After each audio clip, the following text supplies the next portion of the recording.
Vamos de inmediato con la siguiente entrevista. Está con nosotros Nalda Bustamante, de la Fundación Acción Solidaria. Con ella vamos a hablar sobre el tema de la niñez en la provincia. ¿Qué pasa con la niñez? Hay una legislación fortalecida para garantizar a los niños, niñas y adolescentes en el país. Se está cumpliendo aquí a nivel de la provincia. ¿Cuál es la problemática? Buenos días, ¿qué tal? ¿Cómo le va? Osvaldo, buenos días, muchísimas gracias por la invitación. Sí, efectivamente, hace unos pocos días se conmemoró el 11 de octubre, que es el Día Internacional de la Niña. Se realizaron algunas actividades y creo que es una buena oportunidad esta para hacer, digamos, esa disgregación y hacer un análisis de qué pasa con las mujeres, niñas y adolescentes y cuál es la situación actual que enfrentan en el país. ¿Cuál es esa problemática? Bueno, nosotros hemos evaluado desde las organizaciones de mujeres algunos temas que hemos venido insistiendo que el Estado tiene que atender. Tenemos una tasa de embarazo en adolescentes y niñas muy alta, mi querido Osvaldo. Fíjese usted que alrededor de cada día sucede esto y a la semana son entre 40, cada día 6 o 7 niñas menores de 14 años dan a luz en este país. Eso significa obviamente que de acuerdo al Código Penal se trataría en su mayoría de casos de violaciones porque el consentimiento no existe en menores de 14 años de acuerdo a nuestra ley y eso solamente en el caso de menores de 14. Por supuesto es mucho más alto en adolescentes de 15 a 18 años, es decir, somos el segundo país a nivel de América Latina que tenemos el tema de embarazo alto y por supuesto eso va de la mano, por ejemplo, con el cometimiento de delitos como la pornografía infantil. Fíjese usted que respecto de América Latina y el Caribe somos el quinto país que produce pornografía infantil, que la distribuye, la vende y obviamente estos son temas que tienen que preocuparnos porque en el caso de la pornografía a quienes mayormente se explota sexualmente es a las niñas y las adolescentes. ¿Dónde están principalmente esos riesgos? ¿En qué escenario? ¿En el hogar? ¿En la unidad educativa?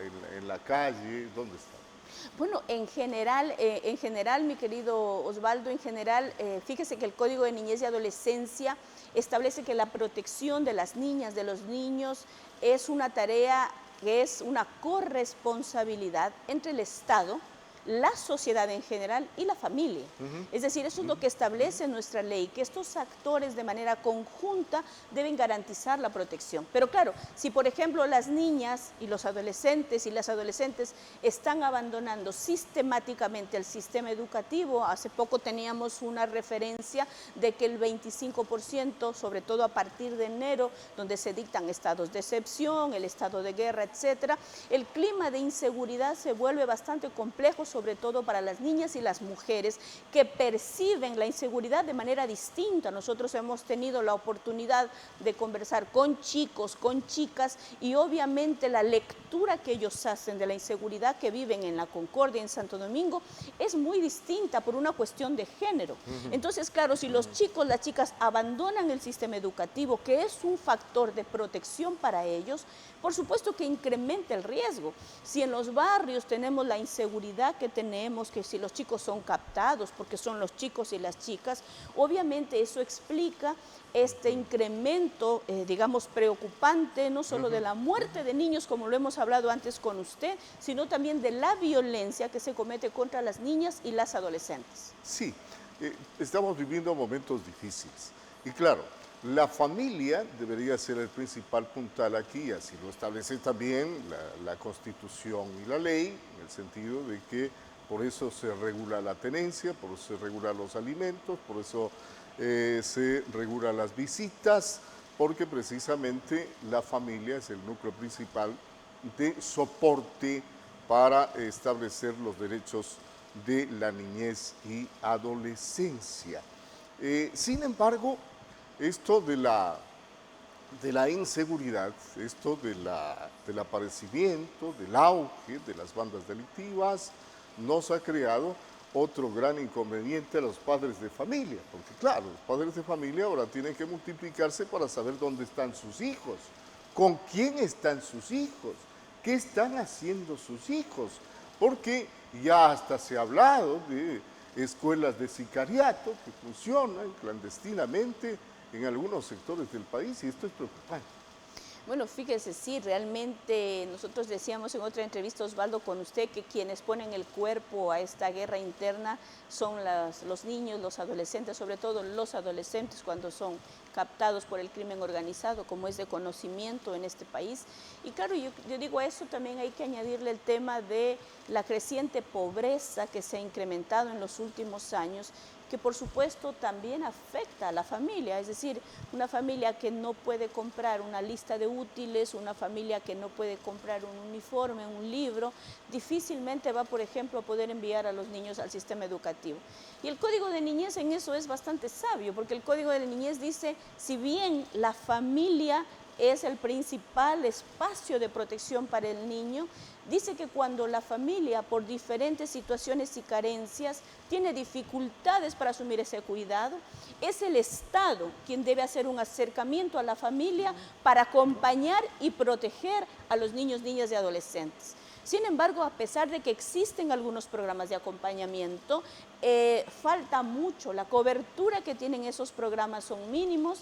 De hecho, ahora, fíjese usted, en el caso del MIES, por ejemplo, se han dejado de trabajar en algunos programas, entendemos posiblemente que por falta de presupuesto, pero sí, estos son los espacios para conminar al gobierno nacional, pero también a los gobiernos locales, a fijar la mirada en la situación de los niños, niñas y adolescentes, que como usted conoce, Osvaldo, son grupos de atención prioritaria, son grupos que requieren protección especial y por lo tanto demandan de que el Estado nacional y local defina acciones y política pública. Solo en Santo Domingo, Osvaldo, solo en nuestra provincia, de toda la población, el 40% son niños, niñas y adolescentes. Claro, la Constitución mismo manda al Estado que estos grupos de atención prioritaria sean debidamente atendidos a través de políticas correctas dictadas desde el Estado. En ese ámbito, por ejemplo, ¿se está cumpliendo? ¿No se está cumpliendo? ¿Qué pasa? Bueno, todavía se necesita mucho por hacer, es decir, hay muchísimos niños y niñas que necesitan realmente de que el Estado defina acciones y políticas. Lo que pasa es que hay que centralizar la mirada de la autoridad en la situación que viven los niños. Las autoridades necesitan conocer, necesitan tener un diagnóstico claro de qué es lo que pasa con la niñez y la adolescencia, incluso diferenciado por temas de género, como yo le decía, porque solo ese conocimiento a nosotros nos va a permitir, en el caso de las autoridades locales y nacionales, definir acciones de protección, porque por la edad en la que se encuentran, Osvaldo, estos chicos no son adultos, necesitan del acompañamiento, fortalecer, por ejemplo, los vínculos familiares, comunitarios que permitan la protección efectiva, porque de toda la población, obviamente, quienes están en mayor situación de riesgo van a ser ellos. Fíjese usted solamente cuando analizamos los índices, por ejemplo, de desnutrición infantil. ¿Quiénes son los que resultan absolutamente afectados, sobre todo en los primeros 1000 días de vida? Son los más pequeños, son los niños y las niñas. Problemas de desnutrición infantil crónica que van a dejar secuelas irrecuperables en el tiempo, no solo en el desarrollo físico, sino intelectual, social, cognitivo. Entonces, claro, se necesita tener un panorama claro de lo que pasa con la niñez para definir acciones. Y yo digo que ahí el Estado nacional y local está en deuda con los niños y las niñas. Claro, los niveles de pobreza también aquí juegan un factor decisivo en esta problemática, porque, por ejemplo, el Estado hace campañas aisladas de retirar, de evitar el trabajo infantil, de retirar a los niños que están en la mendicidad. Sin embargo, no sabemos qué hay detrás de ellos, cuál es el escenario que se desenvuelven esos padres de familia, porque también hay de los otros, que simplemente son cómodos y los envían a los niños a trabajar y ellos se quedan en casa y les quitan el dinero cuando estos traen algo a casa, pero en la gran mayoría se debe al nivel de pobreza. Bueno, basta visitar los barrios, mi querido Osvaldo, basta visitar los barrios. Ayer estuve toda la tarde en Laura Flores 1, basta visitar los barrios para saber qué es lo que está pasando con las familias.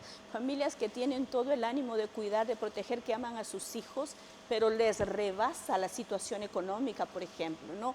Los chicos a veces no asisten porque no tienen, por ejemplo, cuadernos. De hecho, algunas fundaciones hemos venido trabajando, por ejemplo, al inicio de año, en que los chicos en distintas escuelas donde nosotros podemos hacer un acercamiento, apoyarles con temas de listas de útiles, porque esta es la realidad que enfrenta la familia. Y usted topa un tema que me parece que es trascendente, Osvaldo, el tema de que, claro, a veces en el tema de trabajo infantil o mendicidad parece que la idea es retirarlos de la calle. Pero lo fundamental, como usted menciona, es conocer, investigar qué pasa con la familia, qué está pasando, con quién vive ese niño, esa niña, en qué situación de precariedad está. Y le digo de precariedad porque nosotros podemos acompañar casos donde la situación de los chicos realmente es deplorable, Osvaldo. Bien, lo estamos apasionando con este tema, lo dejamos pendiente para conversar en otra oportunidad, porque el tiempo se nos va. Nalda Bustamante, de la Fundación Acción Solidaria, Situación de la Niñez en Santo Domingo de los Sánchez. Gracias por estar acá con nosotros. Una pausa mientras preparamos la siguiente entrevista, porque ya está con nosotros la siguiente invitada.